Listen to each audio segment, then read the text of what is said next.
Watford, we are running the most fantastic, exciting grassroots campaign with the Watford Labour Party. People who've been members of the party for many years have not seen anything like it.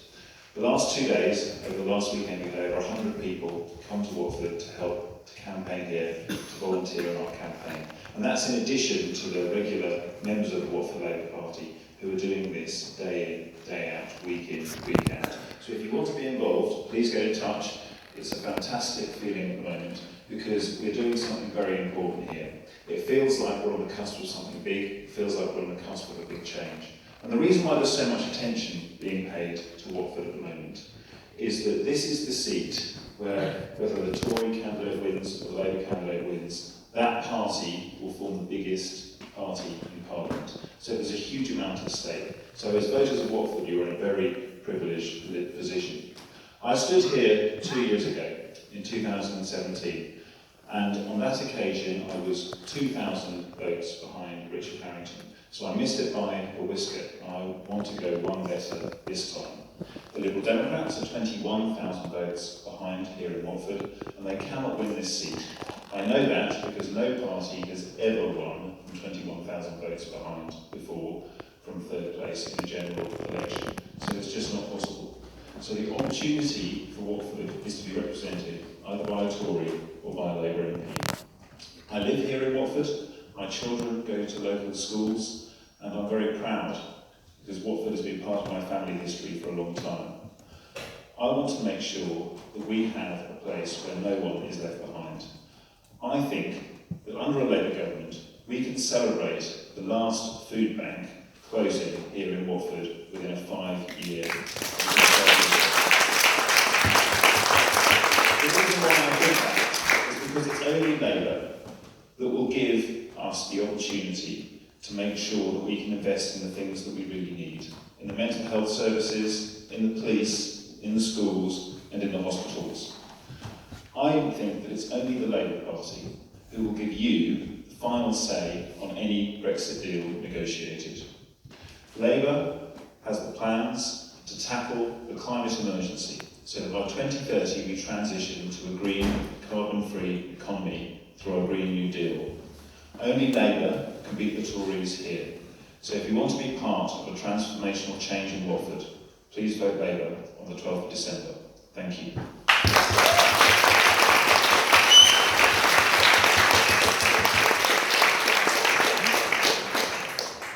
And next we have Dean.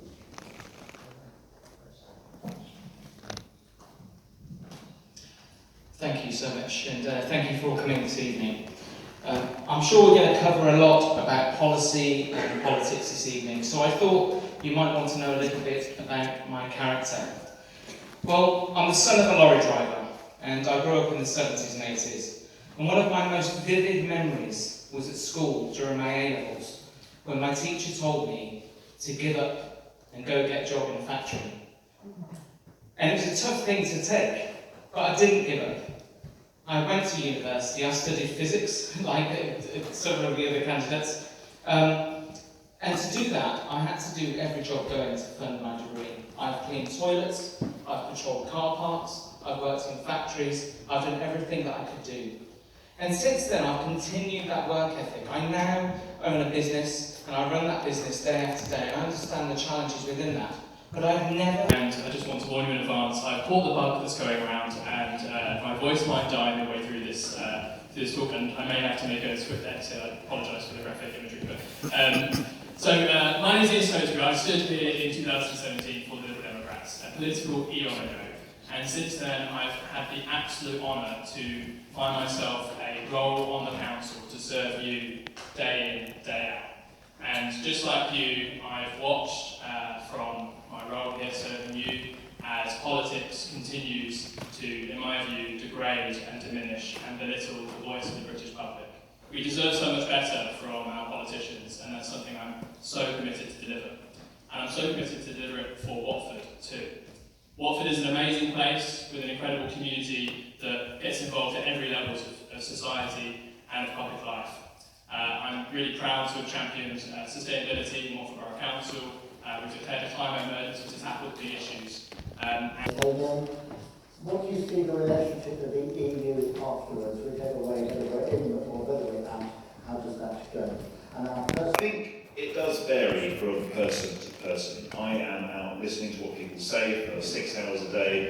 Some houses, when you knock on the door or when someone approaches you at the street stall, they talk about Brexit straight away, and it can get very heated very quickly. People speak in an animated manner, just people want to make sure they get their point across quickly. You go to other places and you can go from house to house and not hear it mentioned at all in the whole street. People do get the impression that this particular election really is a fork in the road. You could live another 100 years and not see an election as important as this one. The last 10 years have seen such a dereliction of investment in our public services and in the public realm that another 5 years of this will cripple us. And everywhere you go, anyone who works for any of our public services, anyone who relies on them, anyone who relies on the public transport system, anyone who is stuck in a low-wage job, mentions that before they mention Brexit. However, many people do mention Brexit first. When we had this debate 2.5 years ago, I desperately wanted to bring the country together. I could see how damaging it would be if we kept going, and we kept dividing ourselves as we had done so in the summer of 2016. But the worst thing is, we did keep going. And the worst thing is that the leaders themselves couldn't find a form of Brexit that they could agree on. So, when it became possible, I wanted to make sure that we could be the party that gave the decision back to you, so that we have a defined Brexit, an agreed term, not like the last referendum, where it was just the concept of Brexit, but an agreed deal signed off by the EU and signed off by Parliament. And if you want it, you can vote for it. In those circumstances, I would back Remain in all circumstances, whether Jeremy Corbyn negotiates the deal, whether it's the EU's deal, whether it's Boris Johnson's deal. Because remaining in the EU is the best deal we could ever have. Thank you.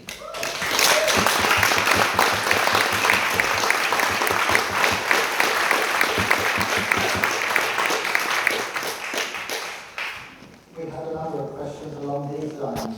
And I think it applies whether we leave or not. Watford EU citizens have faced resentment and they have faced some prejudice.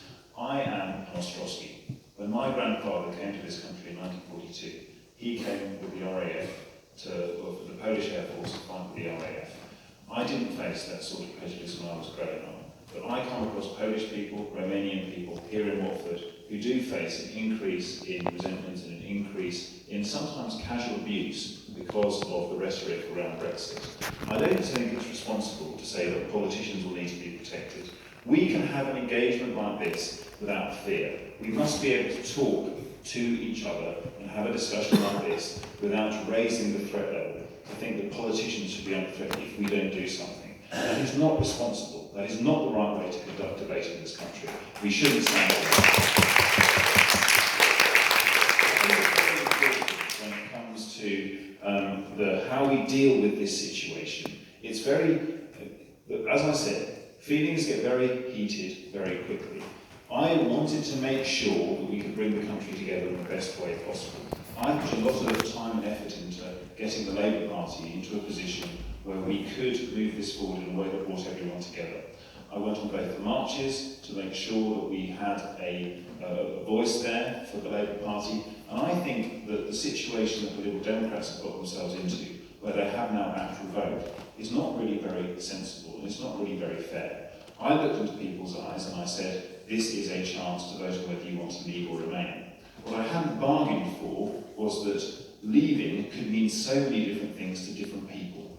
Because Theresa May, she comes back with a deal. Boris Johnson says, no, no, no, that's not Brexit. Boris Johnson comes back with a deal. Nigel Farage says, no, no, no, that's not Brexit. So we have to define Brexit and then let you decide if you want Brexit. And in those situations, I will back Remain. Thank you.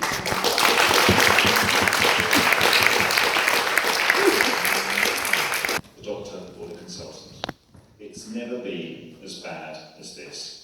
We have over 4 million people waiting on hospital or waiting lists, and the satisfaction levels are the worst they've ever been on record. So much at stake may not come round again for a long time. This is about the future of our country. This is about the future of Watford. Only Labour will give the health services, the police, the mental health provision and the schools the funding and the reform and the support they need. Only Labour will give you the final say on any Brexit deal negotiated. Jeremy. Yeah.